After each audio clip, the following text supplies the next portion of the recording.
Killing Groot's big brother? Easy. Yeah. Fuck! Remnant from the Ashes follows the Soulborn formula with some slight adjustments for its gunplay. Like others in the genre, your favourite song will be They See Me Rollin', but they won't be catching you riding dirty, because there ain't no thick thighs. Look, I have to shitpost or I'll die. It's a part of my contract. Due to issues of Streamlabs, I am actually using footage from Shakiro's channel. He did a full playthrough of Remnant from the Ashes with no voice in it, so if you just want to listen to the game and see how it plays out, I highly recommend his channel. I will have his playthrough linked in the description. Remnant allows you to cycle between a primary, secondary and a melee weapon almost instantaneously. This is done in a pretty clever way. The fire button will swing your melee weapon unless you are pressing ADS. Once you press ADS, you'll switch to whichever gun you have selected. At any point you can press switch weapon, and when you ADS you'll switch to that gun, whether it's your primary or secondary. At first this was a little awkward, but once I got used to it, it made complete sense. When an enemy rushes you, you have the ability to roll out of harm's way, then immediately fight back with a melee. Kill that enemy, and without pausing you're back to shooting. Each enemy also makes a distinct sound as they're attacking you, letting you know when to dodge an enemy that's probably behind you. There's no cover button like a Rockstar or Ghost Recon game, but if you are crouched next to cover, when you ADS, your character will perch over that cover to fire at the enemy. When you're fighting hordes of enemies in certain areas, this is a convenient mechanic to minimize your hitbox. Overall, these are great adaptations to the basic formula, to make it suited for a third-person shooter rather than a standard RPG. You have two kinds of weaponry, conventional weaponry and craftable weaponry. The craftable weaponry is created from parts of bosses. Like I said, it's Dark Souls with guns. This link to Dark Souls also includes using certain materials to upgrade weaponry and armor. These boss weapons have a unique look, like you would expect from any type of legendary weapon you would see in other games. But what makes these guns special isn't better stats or their looks, but the unremovable weapon mod that gives them a special ability. These abilities range from spawning enemies or electric tentacles to fucking reviving you with half health, which as you can guess is a major help. Whereas melee weapons are a bit more boring with effects such as an area of effect stun attack, conventional weaponry is basically weapons made by humans, and they all have one slot for a mod to be equipped to at a time. There are 24 mods in total with a wide variety of skills. My top 4 were Hunter's Mark, which are wall hacks, Beckon, which summons a skull to fight alongside you, Mender's Aura, which is an area of effect heal ability, and finally, at number 1, Explosive Shot, because what's better than a lever gat? A lever gat that becomes an M32 grenade launcher, because fuck you, and fuck what's within 20 feet of you.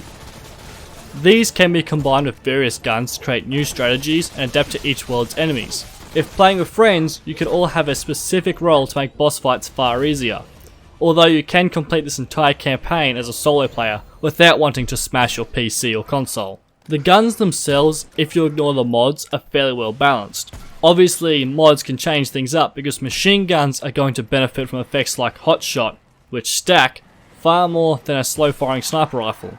But, by my estimation, each weapon's ammo count creates the same total damage output, so it becomes a matter of other factors. The real difference is in the weapon's damage drop-off and how you want to deal out damage to that section's enemies. If you're fighting a small amount of slow-moving enemies, you might want to equip the shotgun, with its high damage in close quarters at the cost of magazine capacity, to get in close and kill enemies quicker than you would with other rifles in that situation. However, if you're dealing with a dozen quick enemies that are primarily using ranged weapons, an assault rifle will fit the role better. Its larger magazine allows you to stun multiple enemies and fight them at range without the damage drop-off that shotgun would suffer. The melee weapons have a similar balancing. Do you want a hammer that moves like a truck but also hits like a truck, or a quick but much weaker sword? Personally, I chose the sword because for me, melee was purely for killing the quick but weak enemies that would bum rush you. In total, there are 8 secondaries, 12 primary weapons and 16 melee weapons. Throughout the game, you'll earn points to put into your perk cards.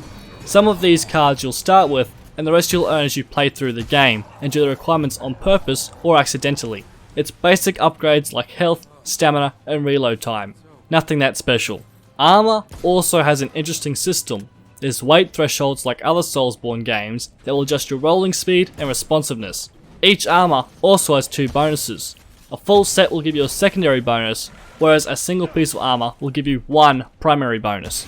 For example, Drifter's armor will lower stamina usage by 10% for 1 piece being equipped, 20% for 2 pieces, and 30% for the full set, plus the bonus of 25% faster movement speed for being a full set. You also get a slot for 1 amulet and another slot for 1 ring that will affect your player in a similar way. These can be enemies receive damage for hitting you, or abilities such as slowly removing debuffs. Personally, I use the Pocket Watch, which increased my stamina recovery by 30%, and Ring of Evasion, which gave me a larger window of invincibility when dodging, plus 10% increased evade speed. Dark Souls fans would know these as invincibility frames, and in this respect, Remnant is far more forgiving. In Dark Souls, when you rolled, you had about a tenth of a second in the middle of a roll where you would take no damage. Primarily, your goal with the roll was to avoid the direct hit. In Remnant, you're invincible during a majority of the roll. This is primarily for when you verse bosses that use a magic wave attack. I didn't realise this at first and died a lot from attempting to roll away from these attacks instead of straight through them. This makes the game a little bit more forgiving, but also allows Remnant to be a bit more varied and brutal with boss attacks. Each level is randomly generated and has different kinds of enemies to deal with. This is split up into 6 realms, with you fighting enemies in only 4 of these realms. Ward 13 acts as your home base, where you can upgrade all your equipment and buy supplies. The Labyrinth is your link between each realm as you unlock each key to travel to the next world. The first realm you fight in is Earth. Here you'll primarily be fighting various creatures of the root, and depending on certain dungeons, humans as both enemies and boss fights. Then you'll visit Yisha, a forest planet filled with wooden structures, temples where you'll fight wizards, goat people, bat people, and what I like to call Randy. Randall! Get Randall! Quickly! He does the same thing! Look at the way that he teleports around. That is 100% Randall. Hurry the fuck up before Randall eats you. Randall's gonna eat you. Finally, you'll reach Chorus. This planet is a swamp planet filled with bug people with heinous deformations. But this isn't the primary reason I attempted to purge them from existence. It was entirely because of the Elf Queen. Through its ministrations, we are bound together as one. Allow it to suffuse your frail form. Let it consume your fears, your worries, your insecurities, your sense of self. Now I don't know about you, but to me, that sounds like communism. And the only good commie is a dead commie. The designs for enemies are original, and each enemy behaves and attacks differently, forcing you to change your playstyle in each world, which I really enjoyed. When you complete a world, the next world will scale with you, so be cautious with how much you level up your gear in the early levels, as your highest level equipment sets the standard for the next world. Remnant will punish you for trying to make the game too easy, and this includes when you re-roll worlds. I re-rolled the campaign on normal difficulty, and all enemies had scaled to my current equipment level. To clarify, re-rolling is when you reset the world or campaign, so it will create a new randomly generated map. Before I go into my final thoughts, here's the flaws of Remnant. As much as I thoroughly enjoyed this game, I'm not going to deny it does have flaws. Currently, it feels like it's lacking content. This is being worked on with the new hardcore mode out now, and Lito's Labs creating a new dungeon area to go through, but Remnant is a 15 to 20 hour game for casual players. To be fair, the game is only charging $39 instead of the full $60 price tag. Now, you are intended to play through multiple times and use adventure mode to reroll worlds to get items you would have missed because of random generation, but you might not be interested in that. Random generation is potentially another problem, since you may have to fight through a world multiple times for one item or encounter. Due to the use of random generation, the maps are relatively simple and don't have the intricacies and hidden treasures you would find in a Dark Souls game. I didn't have a problem with this, you might. I did have multiple crashes when playing boss fights in this game, so I had to set it to medium settings or low settings. I could set it to high if I stopped listening to Joe Rogan as I played, but if you're looking to multitask, you're gonna need a mid to higher tier PC to run this. The devs are currently working to optimize the PC, and it could just be a lack of optimization for the AMD GPU I'm using, but keep that in mind. Personally, I'd buy it for console just for convenience. Plot wise, it's pretty basic. With most details being contained within the lore within the game, don't go expecting anything great. Remnant is far more about the gameplay than it is the story. Remnant From the Ashes is built for a very niche market. It's after a player who wants to play through a game multiple times, but is still looking for a good challenge. And it does that really well. You can easily fuck up a Soulsborne title by making it too easy or having too many ways to abuse the system to get through. And you can make it too difficult so people are just bashing their head against disc, and they haven't done this.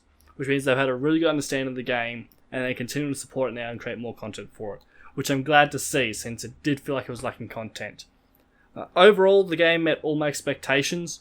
It was difficult but fair, had smooth gameplay mechanics, the rolling was good. The guns all worked beautifully, all hit their marks. I didn't have any hit registration problems, so I've done a great job there as well. Jump cut! Okay, there's no hidden tunnels or hidden mechanics in it, so the leveling app's a lot simpler. In some aspects it is simpler than Dark Souls, especially if it's level generation, as I mentioned earlier in the video.